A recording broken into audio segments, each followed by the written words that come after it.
जी कुछ स्पेशल सुना ना निपोर, एकदम बोर लग रहा है।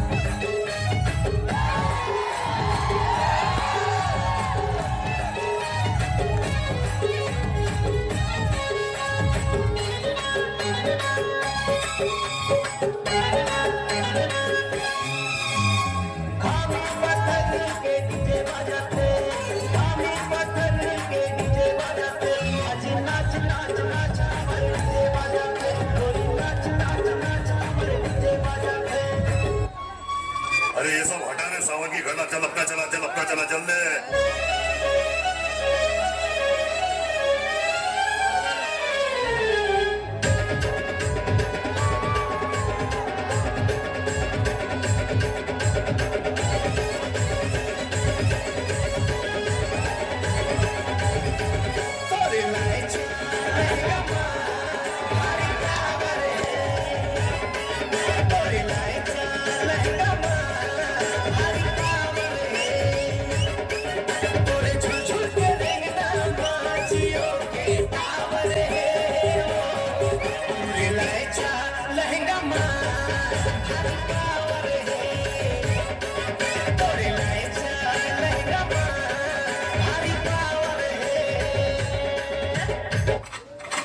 नमस्ते बहनों और भाइयों, बड़े ही कम शब्दों में आपको सुनाना चाहता हूँ उस साल का लोकप्रिय गीत ये।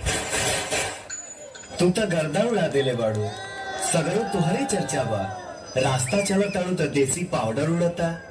अभी कहाँ देखला, ये तो शुरुआत है, आगे आगे देखा होखा का।